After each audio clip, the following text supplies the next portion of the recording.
Evening. It's November 1st, 19. Yeah, right. 2018. I just come back from one of my meetings and I was feeling really good. And then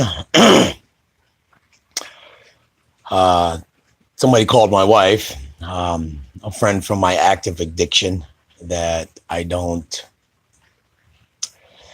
quite honestly, I don't think I care for him anymore. Um, it's just like right now, you know what I'm feeling right now? Like I hate and um wanting to use, to be honest with you. Like, go get a fucking bottle or fucking, and it's just wow. I got 22 days clean today, but it's so freaking hard. This is why I do this, because I know that by me talking, I can play the tape all the way through. I know what happens, you know, when one finds himself in recovery or what have you. I have to identify my own triggers. That name, his name, is a fucking trigger, and you get the sweats, you get that, like, that chill down your back, and like everything in my body wants to, go use or drink, and I just I gotta learn to play it all the way through, see the tape to the end. I know where that leads. I've been there. It was 22 freaking days ago. I've been there. And I tell you, no, it ain't easy, but it's fucking simple.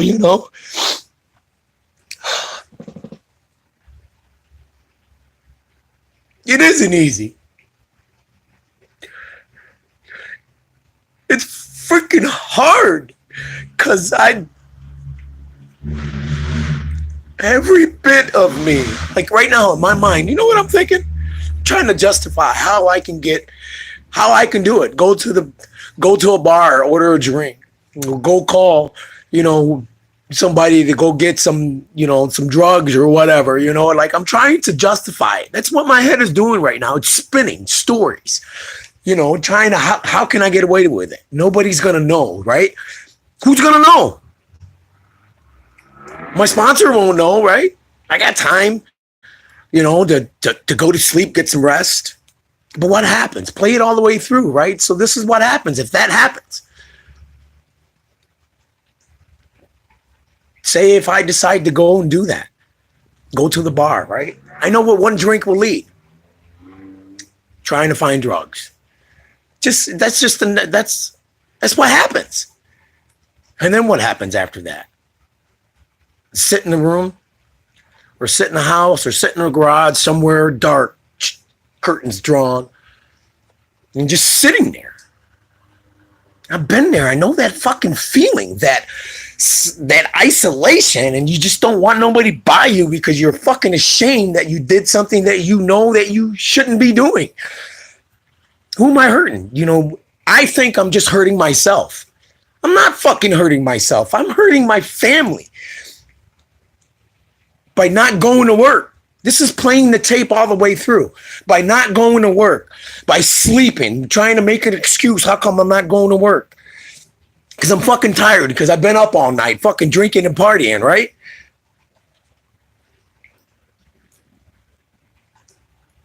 This road isn't easy, but it's freaking simple.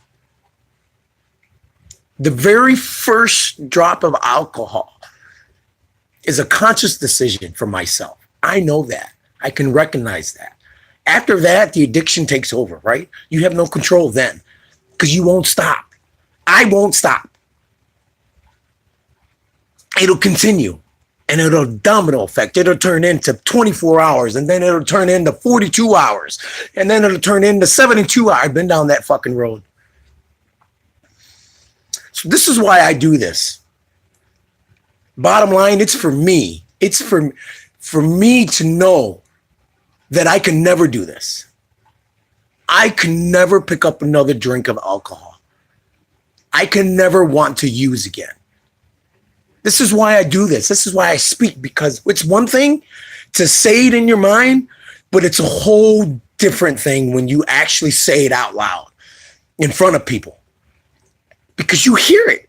In my head, it sounds like it's fucking awesome. Yeah, ain't nobody gonna know, right? I can go to the fucking bar and fucking have a drink and shit. Who's gonna know that? My sponsor ain't gonna know. My work is not gonna know. You know who's gonna know? I'm gonna know. And then you deal with that. I deal with that self-shame, that blaming me, that self-pity, that kicking myself in my ass, as I say, or as we say. This is why I do this. The bottom line, it's to help me. And if it touches someone else, then awesome, right? Then freaking awesome. Because I am a caring person. I want to help people. But I do this for me. I tell my children, at the end of the night, when you're brushing your teeth, you're getting ready for bed, if you can look in the mirror and that individual in the mirror can look back at you and smile, you're doing something right. And I can't wait till I go brush my teeth and look in the mirror and have that person look back at me and fucking smile, knowing that I'm going to put my head on my pillow, sober and clean. You've heard me say it. I'm so devoted to this thing. Because the bottom line, it's my damn life. Nobody cares about my life but me. Nobody's going to give a damn about my life but me. And nobody can do anything about my life but me. This is why I talk. Because it helps me. And I tell you, it ain't freaking easy, man. It ain't fucking easy. Right now, it's like still trying to figure out how I can get away with it. But by me sharing and talking openly, I'm playing the tape all the way to the end. In the end of the tape, it's me going to sleep, calling into work, taking money off my family's table. I'm not just hurting me. You know, like I said before, what the fuck is the sense in getting all this education about alcohol and drug abuse if I don't fucking apply it? I'm wasting people's time, but more importantly, I'm wasting mine. And damn it, my time is important to me. My breath is precious. It's a little rant, I suppose, but I feel better now, you know. I can breathe a little bit, because when I first started this, man, I was a wreck, man. I was shaking.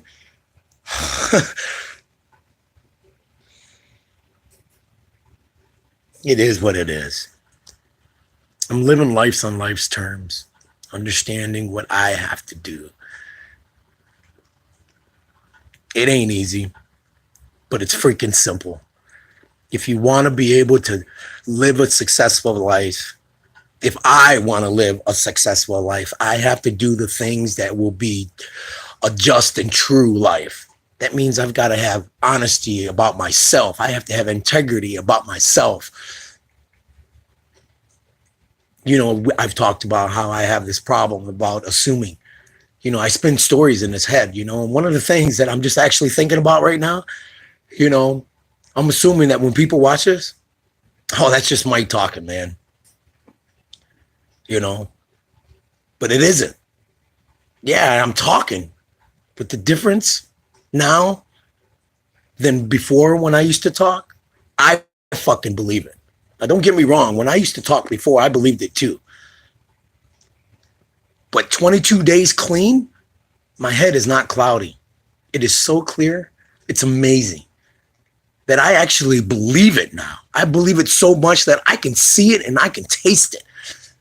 That's devotion in my eyes. That's what drives me, is that it's not about going trying to prove anybody wrong. It's about proving it to my damn self. You know that saying, walking the talk, or talking and walking it. Everybody knows in my intimate circle of friends, they know I can talk. A few of them believe or have seen that I walk it. Well, I'm walking it. telling my life story, telling my unique story. Not to say that nobody else has a unique story, but I just feel that I'm that individual that is willing to sit and pour my heart out and have my feelings and heart on my sleeves and say, this is it. Whether you like it or not, this is it. I just hope that people can relate. And if it helps someone, then so be it, right? That's good. So with that, I will, end. I could go on, but I'm actually tired. I got to go to work in the morning, right?